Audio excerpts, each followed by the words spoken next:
Good morning, everybody. My name is Pier Mauro. I am very glad to introduce to you this new course online, Mooc Tic501, Introductory Italian Level 3.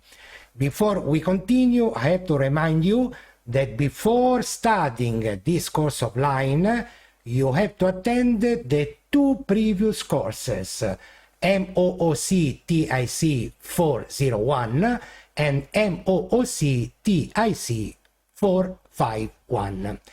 In this course offline, we will study the past tense of the verb to be and the verb to have. I was in English, io sono stato or io sono stata in Italian. I had in English, io ho avuto in Italian. And then we will continue with the other subject, such as you, he, she, we, you all, and they. Again, we will study the past tense of the so-called Italian regular verbs. If you remember, when you studied the course online Mooc Tic451, we studied the Italian regular verbs in the present tense. In this course, we will study the past tense. I have to remind you that the Italian language employs many different types of past tense. To make the things easier, we will study only one past tense, the so-called imperfetto, because it's the one that we can use anytime. You remember during the previous course Mooc Tic451, there are three different groups for the Italian regular verbs: gruppo are, gruppo ere, and gruppo ire.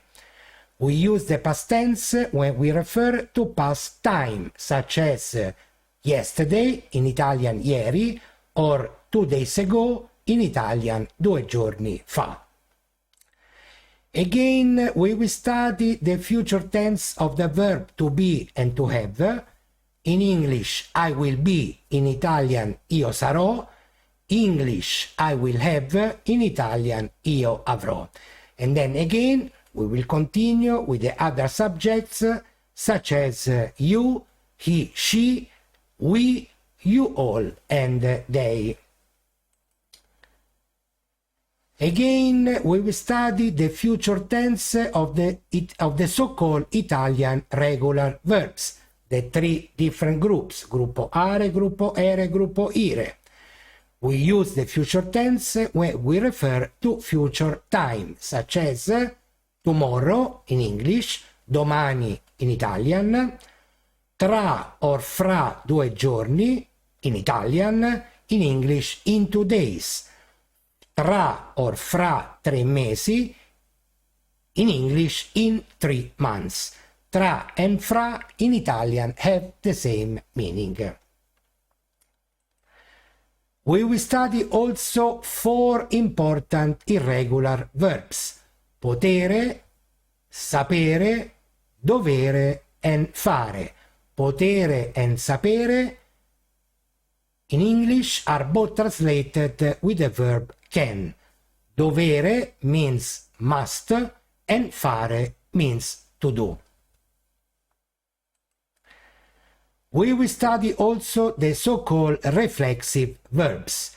A reflexive verb is a transitive verb whose subject and object always refer to the same person or thing, so the object is always a reflexive pronoun.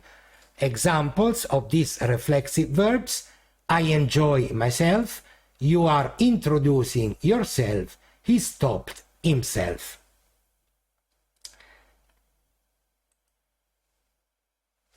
We will examine also the distinction between the so-called regular and irregular verbs in Italian.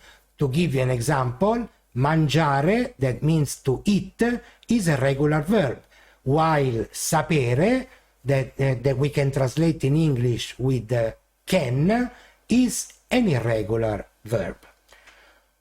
To study this course online Mooc Tic501, we will use YouTube videos, notes, exercise, and also I will provide you the answers for each exercise. So you do the exercise first, and after that you are going to check if your answers are correct or not.